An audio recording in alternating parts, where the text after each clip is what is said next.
Hey guys, it's Rich here from the Rich Mix, and it's my pleasure to have Dr. Cameron Jones on the Rich Mix today. We've known each other for a few years now. And I'm really excited to have you on. So welcome, Cameron. Thanks for coming on. Oh, mate, it must be about 10 years now that we've known one another. I know it's been a long time. It's been a good relationship. It's been a lot of fun times. It certainly has.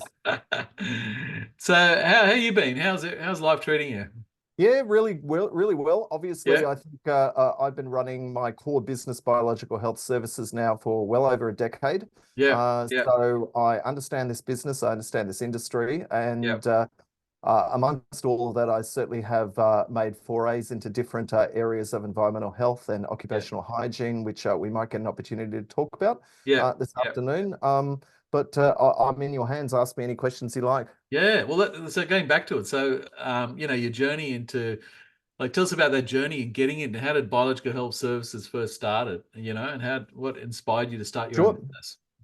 Well, that's going to be a long answer, so I'm going to make it That's all right. quite succinct here. Yeah, Obviously, when like everything in life, it usually starts with your childhood in a way. yeah, And certainly my interest in biology and biological sciences and everything to do with botany and zoology and that sort of thing was, in a sense, stimulated because um, I'll answer this and I'll give you some background to make this context dependent and sensitive, and so that the listeners can understand this. yeah, I was an only child. My father passed away soon after I was born.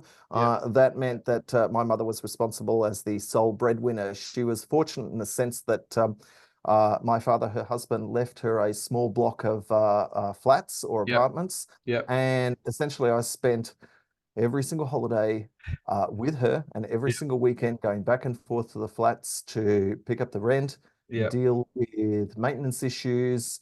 And every single holiday, there would be repairs to be made, hot water systems to be changed yeah. over, uh, ducts to be cleaned, all that sort of thing. Maintenance and And things. Yeah, so around about 21, when I was 21, she sold those flats, and I breathed a sigh of relief. I didn't need yeah, to go back into yeah, people's yeah, properties. And I thought, look, I'll not have to do anything in real estate for the rest of my life. yeah, I'm absolutely sick of this. However, when I was 10, she thought it might be a great idea for her son, her only son, to learn a second language. So off we packed, left Australia, and went off to France. Now, yeah, excellent experience. I highly recommend it to yeah, others to try to pick up another language. However, as a 9-year-old, it's certainly difficult. Certainly, there's none of this. How do you feel about the pressures and the difficulties of trying to cram new words and concepts and cultures into your head? It's yeah, not so much how do you feel. It's like, listen, you can't say a word. You better learn quickly. So yeah, I yeah, learned that memorization was the key. yeah, Memorization comes first in a sense, and then you try out these new phrases and skills. yeah, Certainly, the curricula in Europe is head and shoulders different to Australian curricula, where, in a sense, the teachers in Australia will give you some assistance until you get things right. Certainly in Europe, and when I was going through school there was an intense focus on memorization and rote repetition. yeah, Now, there are a couple of schools of thoughts about whether or not people understand what they're learning, yeah, but if you are given large volumes of information and expected to stand up the next morning and repeat that and yeah, then have a discussion about it, it certainly teaches you to quickly assimilate large amounts of information. yeah, And so biology turned out to be the only subject that I gravitated towards instantly, because yeah, all of the textbooks had colored pictures, yeah, and also the words were printed right next to the picture. So it yeah, made it really quite easy for me to come to terms with this. And yeah, hence biology just happened to end up being my best subject. yeah, yeah, I wanted to do medicine, but I was a bit of a perfectionist, and I was yeah, focusing on my French and biology in upper high school. So I started off doing a science course with the intention of switching over to medicine. But yeah. reality is that I just absolutely Loved loved it. the Yeah, science degree, awesome. and I never really looked back. Yeah, Um, so how I came to set up this business was essentially due to these childhood and family factors that influenced me and influenced my thinking about what it is to need to find a roof over your head and Yeah. find a place to live that you could call home for Yeah. maybe a period of months or years. Yeah. And I'm very familiar with that requirement for people, Yeah. that's a fundamental need in life. Yeah. And the amenity and habitability and safety of that property is also paramount, and it influences how people enjoy their properties and how they conduct themselves Yeah. and really the quality of life that they're going to experience. Yeah. And then I was at university. I stayed on at university. I got my first jobs were at university, apart from part-time bar work and that sort of thing. And I Yeah. thought, well, look, this is just fantastic. I'm surrounded by other people who are, a little bit different. Most academics Yeah. are Yeah. unusual for one reason or another. And they usually have high levels of curiosity and highly developed analytical skills and information retrieval skills. Yeah. And so this environment suited me perfectly Yeah. for nearly 2 decades. Yeah. One of the problems about working in an institution or a corporate or any large business is that there is the core work and then there are the politics that Yeah. They go with are it. at play Yeah. within an organization. And I have to say that the politics with a university are somewhat concerning, because after you get your higher degree, wherever you decide to step off, there is an expectation that you will now put your analytical and reasoning skills to grant writing, in addition to the publications that you're probably doing for your own core research, plus teaching Yeah. commitments. So, 15 years into university, most people are essentially writing for a living to secure grant funding to essentially support their position. Yeah. And our university, like every other university and other large corporates, goes through restructures in Yeah. attempts to shed fat from the system and improve productivity and output. Yeah. And our university was not dissimilar to others. Yeah. And we had one restructure too many. And I thought, really, this is not the place for me to be any longer. And several older academics that were at that point 30 plus years older than me said to me that if you are intending to go out and do something in applied science, really now's the time to do it. Otherwise, you'll be stuck here for the rest of your life. And when we had one restructure too many, I thought, look, I'm out of here. I need to do something where I have more control over the direction of the research, where this research will be applied, and really the sticky end when this interfaces with people in the public, which at the end of the day is the whole point of science, delivering solutions to existing problems that haven't been overcome properly yet. So that's when I chose to leave the university. Yeah. And start your own business. Yep. And it would have been very challenging in the beginning, getting work, setting it up. No, it wasn't at all. Surprisingly, I've set up other businesses before and since that have been a lot more difficult. But in terms of the identification and risk management of water damaged buildings and their impact on mold, and how that mold then has the potential to cause illness in people, it worked from the word go. So I set up a website and calls started to come in. And essentially fantastic. it hasn't stopped. And here you are still. Now, and how do you balance those roles, like as a scientist in your business and as an entrepreneur as well? Running a business, the focus is on cash flow. From the founder's viewpoint, the focus is on excellent service delivery and developing comprehensive solutions to people's problems. But as an entrepreneur, it really is all about cash flow. So the thing that bothers me no end is that whilst I still read the academic literature essentially on a daily basis, my contribution to the academic literature is somewhat limited now. I don't have the capacity to quarantine 1 or 2 months or 3 months to do 7-day viability assays on cultures that I used to love doing. And some of the beautifully elegant research that is possible now with molecular techniques, essentially, I just don't have the time to do it.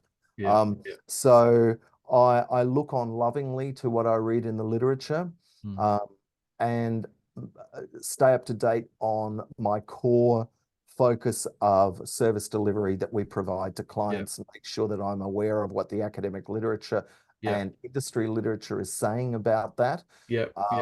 But some of the much more interesting emerging research, I just have to look on from a distance, read it, synthesize it, and take something away from it. But my ability to contribute to that is negligible to zero at this point, because I just can't wear too many hats. Yeah, I know, it's very hard, because that's the next thing I was going to say is, like, what are some of your key challenges that you're facing in building and growing your business in this current, like in this niche field, you know? Well, look, that's certainly true. I guess it comes down to the range of different client types, or, you know, it's very common to talk about an avatar, your ideal client. For me, I certainly have a number of ideal clients. Certainly, where I started this business, I thought that I would be focusing principally on the residential tenancy market and larger scale commercial problems.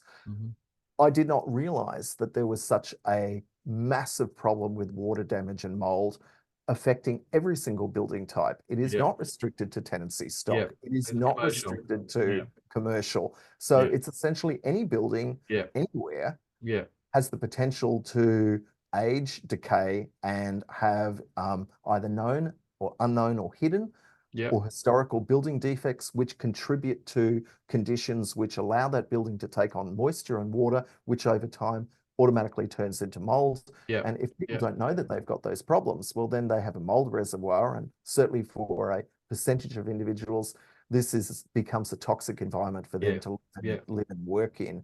So I guess the key challenges here are balancing the individual needs of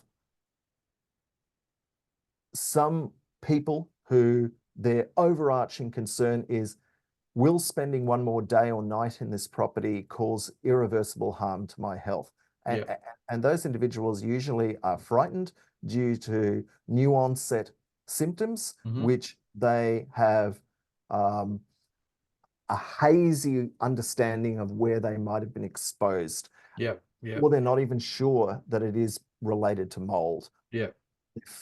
Underlying fears about their own physiology, the impact of adverse health on maintaining a job, paying for bills, paying for a mortgage, raising a family, having positive interpersonal relationships with partners and other family. All of those emotional and psychological and psychosocial factors are at play with almost every client I come into contact with. The other group of people are already in disputes. And anyone that's had a dispute or has participated in a dispute resolution or civil litigation or even criminal litigation would be aware about the fundamental requirement for data collection and evidence gathering and the analysis of that evidence. And so many of my clients are currently going through dispute resolution and have a range of different claims and counterclaims that they're dealing with. I certainly underestimated the alacrity with which paid consultants often take the mantle of their client's case with a real disconnect between the available facts on the table. And there are individuals that will write to an agenda, and that was unexpected. Certainly in the scientific realm, it's rarer for research to be done with an overarching goal in mind and to not acknowledge alternative views and hypotheses and interpretations. Where in the legal arena or dispute cases, there are often a lot of valid claims, a lot of red herring claims, and then just a lot of suggested problems. Is that more rental type properties? All of them. All of them. Look, if it's a builder developer occupier issue, the builder's neck is on the line, but so is the developer. And so if a prospective purchaser purchases a home, for example, off the plan and then discovers that mold is a problem during construction, well, Yep. obviously the first point of call is the builder who may Yep. be undergoing doing the construction at that point in time. Yep. But both Yep. the builder and the developer have a responsibility to the occupier, and this often involves banks and all sorts of other stakeholders as well. Yeah, So correct. the moment you identify building specific factors and mold, usually people have been looking and watching at the problem, or they've just missed it completely. Yeah. Yeah.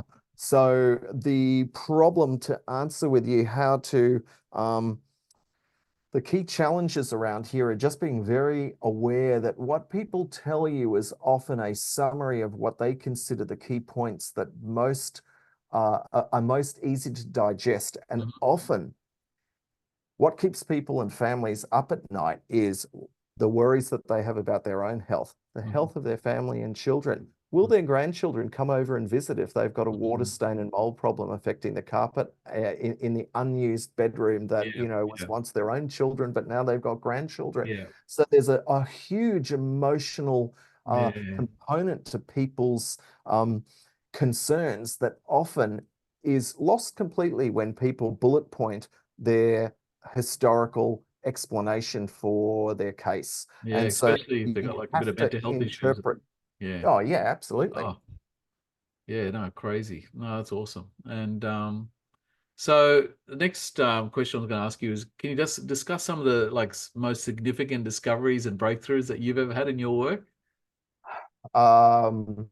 Because essentially the work that I do now is all applied science, in that Yeah. we are a process lab, in a sense, in Yeah. that we go out and either take samples from suspect properties and sites and analyze them ourselves and produce reports for the clients, Yeah. or other occupational hygienists and mold remediators or insurers will take samples themselves and send those in for us. At the end of the day, we're always going around in circles. Is the airspace contaminated, or are surfaces contaminated? Yeah. If they're both contaminated, how does this impact on habitability within that dwelling? So the breakthroughs that I guess we have made focus on different aspects of those issues. Yep. And in all cases, usually I have followed up with peer-reviewed academic publications discussing aspects and elements of the existing standards that are used and vigorously litigated around in Australia, to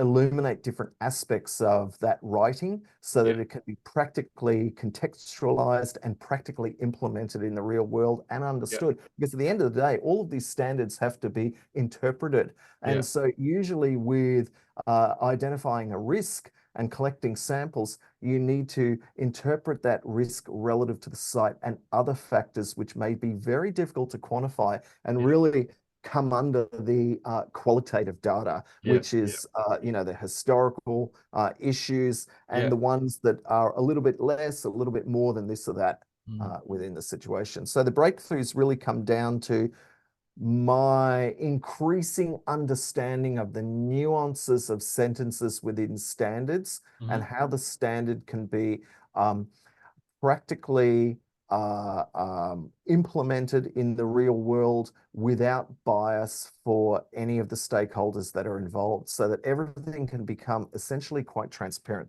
So I'm quite proud of the fact that even though there was a number of years where I did no publication, I've certainly been trying to publish over the last 7 or 8 years on the mold arena explicitly, to provide review documents and academic quality context around these issues. So I'm probably most proud of that. Yeah, awesome. Oh, fantastic, mate. And how do you stay like ahead of the curve in terms of like innovation and technology? Because that's probably evolving within the industry as well. The industry groups around water damage and restoration are useful. They run a number of Facebook groups and user groups. Because they're quite commercially focused, there's a lot of discussion about practical tools and skills that are used and equipment that's used. So that's pretty easy to acquire. I tend to go to PubMed, medRxiv, other open source repositories to regularly, manually go through keywords that are related to my industry to ensure that I'm up to date. The Yep. same with standards. You've got to review the publishing bodies that sell the standards to look for updates, because they Yep. are updating them regularly enough.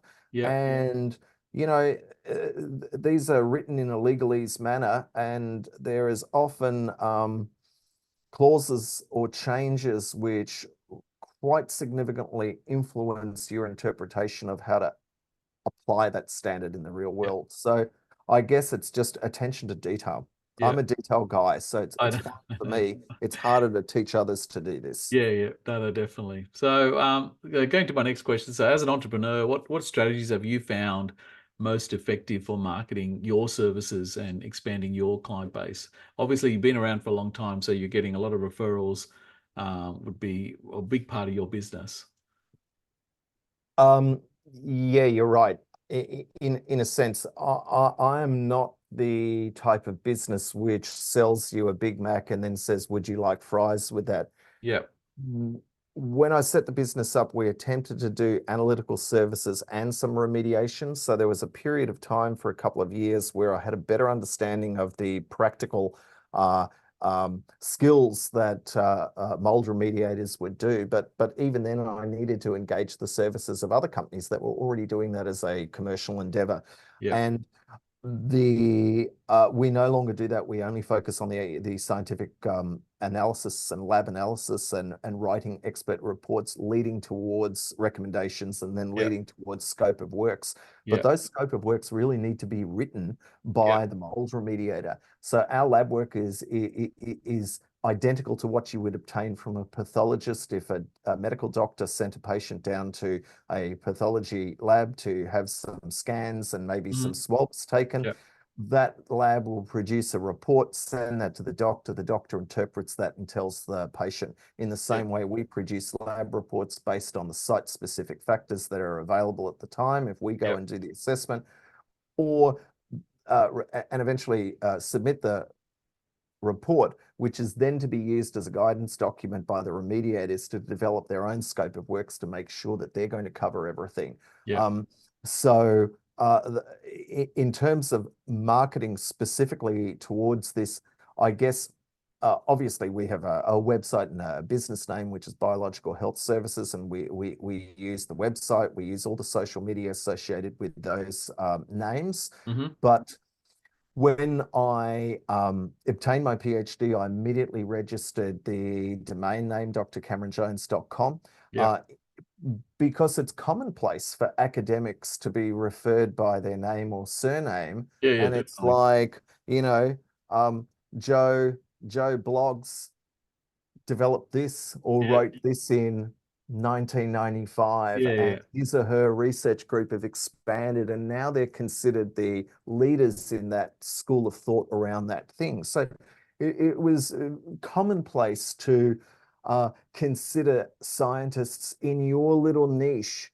There'd be a pecking order, and it really was about the quality of the thought, the reach of the ideas, the connectionism with other ideas, and you know, the bigger the thinking, the better the quality of the publication in a yeah, sense. yeah. So Awesome. I set up drcameronjones.com at the same time as Biological Health Services, and I've used both of them because essentially I sell quality solutions, accurate analysis, comprehensive testing in an unbiased way without appealing to someone who's paying you.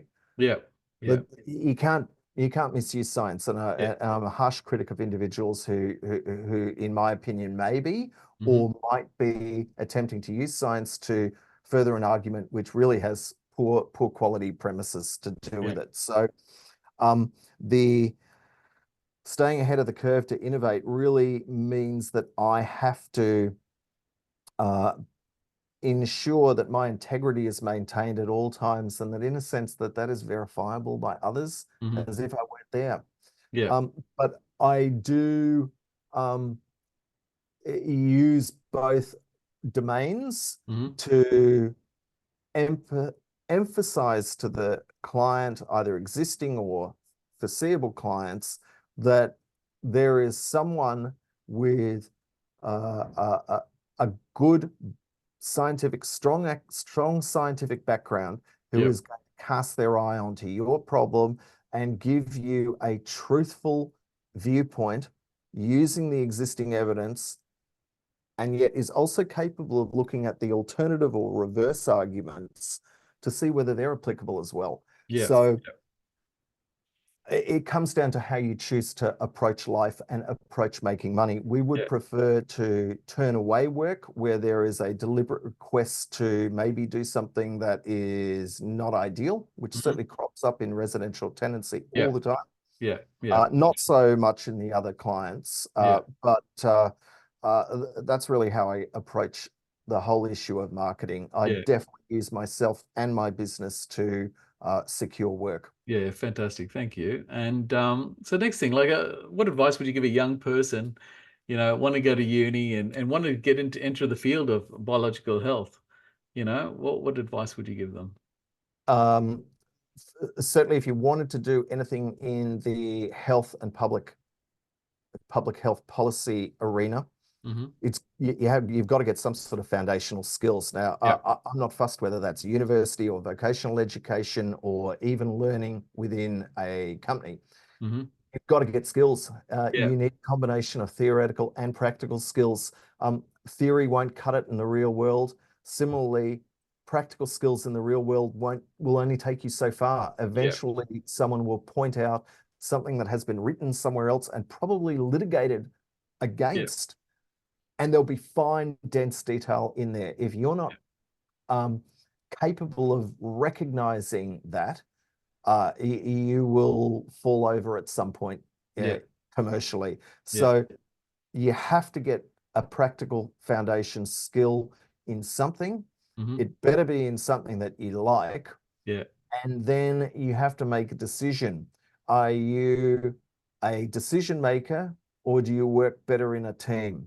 If you're a decision maker and can quickly answer most questions or think you've got the answer to most questions, entrepreneurship may be perfect for you. But if you hesitate or want consensus or confirmation by your peers for everything, you better work in a team for a while until you understand the systems within systems that are occurring and can find a way that you can provide a solution that your insight into that industry may not have at present. And if you think you can fill it, go for it.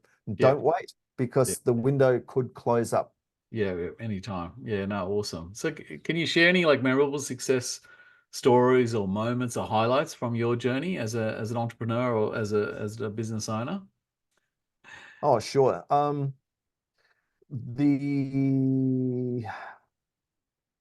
Look, probably one of the very early ones. I mentioned to you that I set this business up with the expectation of helping the thousands of tenancies Australia-wide. And early on in this business, I was invited to give a talk for Ray White.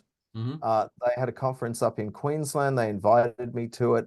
I was naive and thought, oh, fantastic. I didn't even ask them when I was on. To cut a long story short, I was on the very last day after lunch, just before it closed. So I think it closed at 4:30. I was the only speaker apart from the closing after lunch. So there weren't that many people who were interested in there. There probably were about 70 people still left. And I thought, fantastic.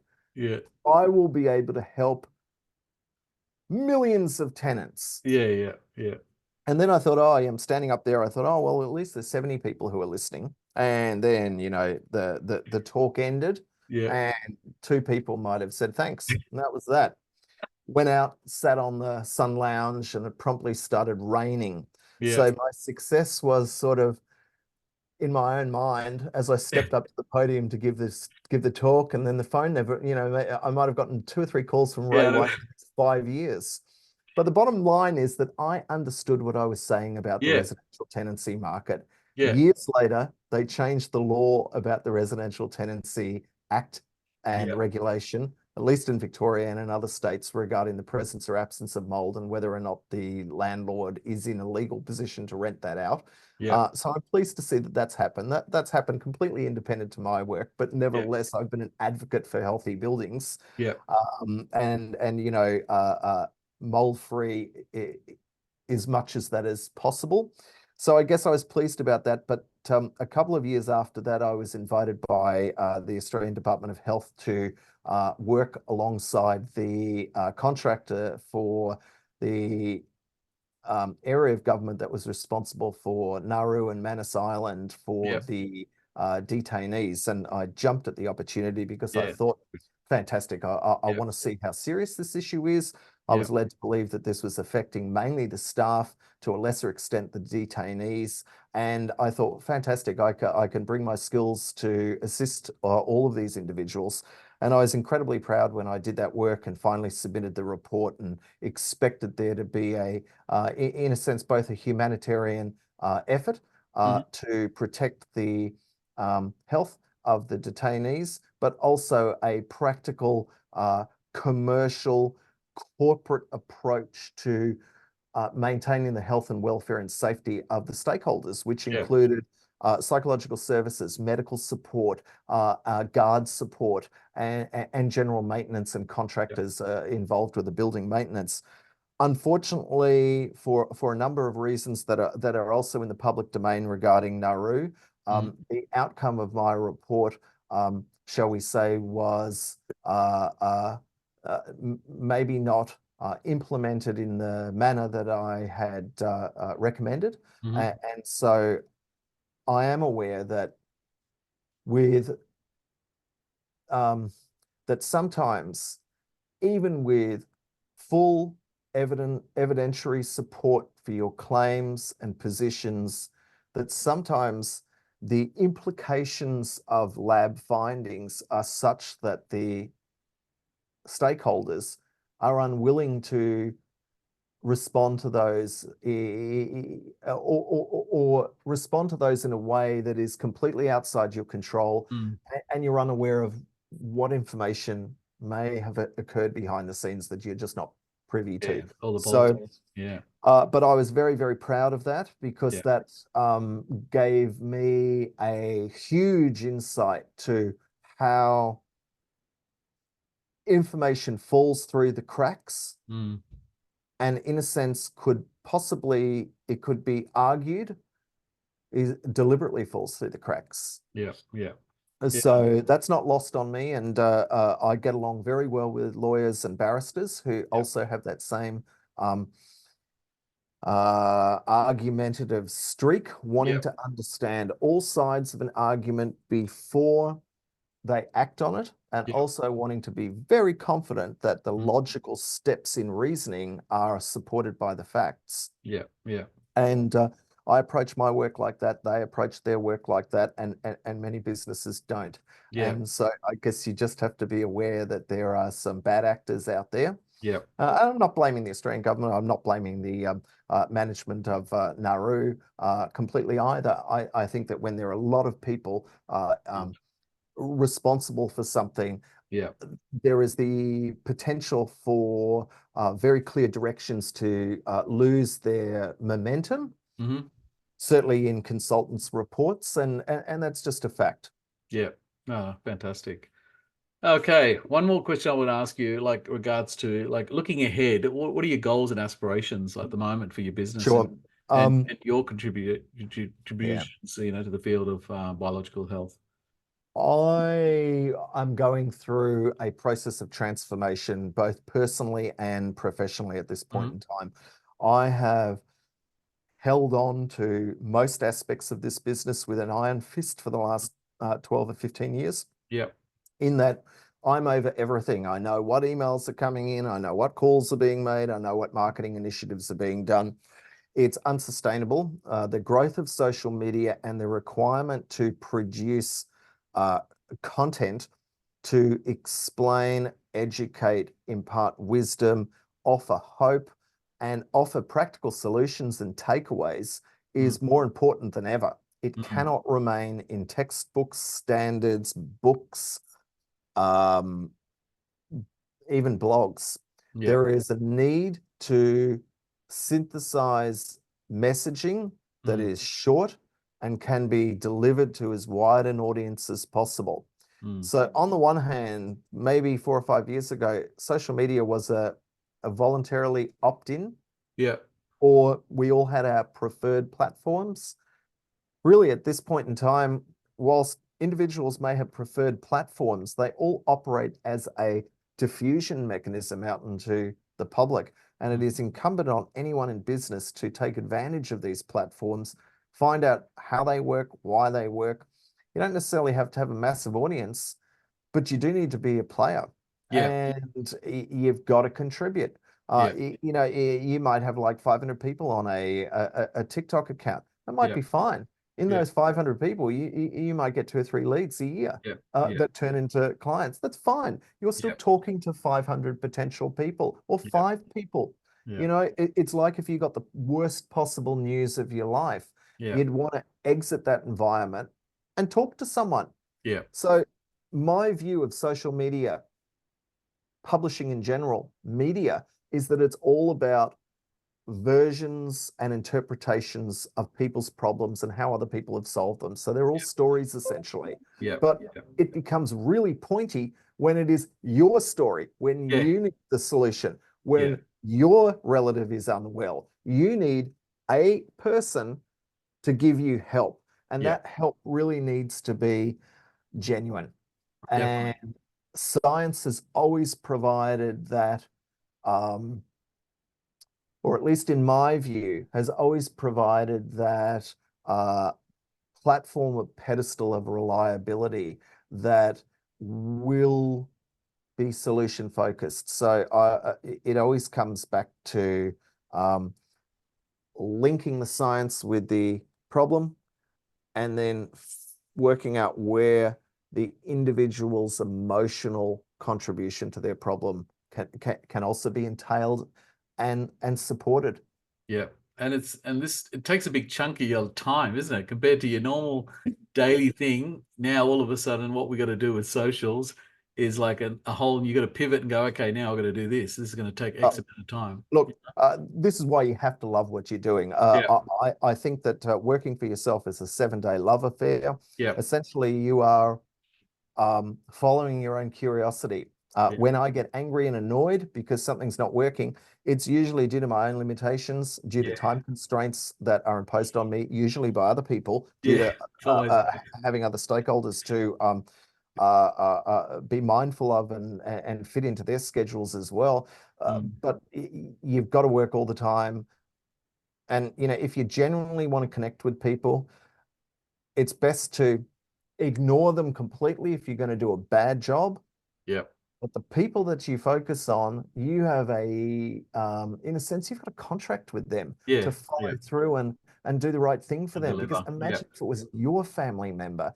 Sometimes definitely. people who are, you know, I can tell solicitors who ring me up a mile away because they often, well, they don't tell me their profession, they don't tell me their name, but they have fine detail regarding why their wife or son or daughter is experiencing problems. Yep. I can hear the reservation in their voice, but I can also hear the cry for, please treat me fairly. I'm not going to persevere past this call if you do the wrong thing. I'm trying to gauge whether you're the person who can help me or whether you're just trying to sell me something. Yep. So I'm very mindful of that. You know, even today, I went and did a second inspection this morning that was for 64 townhouses. All of them have problems. And I said to the people responsible, I said, look, we can start testing, but I said, you need an outcome. So I said, I need you to talk to the following individuals first, because that's how you are going to work out what the solution to your problem is. I said, if we do it from me, I said, that will become a nightmare for everyone. Everyone concerned. I said, I'm very glad that you've called me early in the problem. Yeah. Because at least you've got experts on hand. But I said, you don't want to start with me. You want to start with someone who can provide some better guidance regarding the practical steps that need to be considered. So Yeah. sometimes I need to talk myself out of business. I don't have any problem doing that because there's always more, unfortunately, with buildings. But I'm quick to do that. If I lose work, I don't care. You know, I don't want question marks. I don't want to be thinking at night that, oh boy, you know, I wish I'd said that and helped that person. You know, so Just got to move on. Yeah. So, okay, now I know you're busy 7 days a week. So when you're not working, what tickles your fancy? What do you do when you're not working? Wow. Tell me, what do you enjoy doing? Okay, look, a couple of years ago, I would have said, oh, you know, I like doing social media posts. I like writing blog posts. You know, to be frank with you, I don't necessarily love doing any of that all the time now because it's not like I'll write a blog post and can forget about it and I only have to do like 5 a year or something. You know, if you could write a blog post every day, that'd be fantastic because that means you're a thought leader on that and that would be a career in itself. So what do I like doing? Oh, I've got to admit, I like reality TV. Yeah. Reality TV is good. It's brainless, mindless, and I like watching other people's stories. I don't mind drama. I'm surprised that they have so much drama. So I'm a bit of an avid TV watcher. Look, I go to the gym every day. I have for coming up to a decade now. I take my personal health and fitness very seriously. I was a hopeless sports kid at school. Did not like sport. I was the kid, you know, wagging school to have a surreptitious cigarette when, you know, people used to do that sort of thing. But I've gotten into fitness as an adult and take it very seriously. Obviously, there's a selfish agenda there. I think that maintaining some level of physical fitness has the potential to allow you to live longer. I'm a strong advocate for the use of nutritional supplements to improve your overall immune system balance. I read very widely on proactive life extension methodologies and technologies. I'm very curious about all of that. I think, you know, as you age, obviously your wisdom improves, and it's a shame to think that there is an hourglass counting down the days that you'll be able to continue doing what you do. So, you know, I'm incredibly mindful of the fact that there is a window of opportunity to get key ideas across to people, and that I've got a real responsibility to do that. So, you know, I like to take some time off now and again. But even so, apart from some core time that would definitely be considered relaxation, the rest of it, I can't wait to get out of bed every day and just get into it. Every day is different, and there's a new group of people who have chosen me to try and help them. So awesome. I look forward to that challenge. Fantastic. Well, thanks so much, Cameron, for coming on board. I really appreciate it. It's been an awesome insight into biological health services, and we're going to be adding the link to your business on here as well as your personal page. No worries, Richard. Thank you again. I really appreciate your time, and I'm sure we'll have you back again talking about the beauty industry and the body art industry as well. So, for sure. So I'm very excited. So thank you again, mate. I really appreciate it coming on. Thank you. Thanks, Richard. Bye. Thanks, Cameron. All right. See you, mate. Bye now.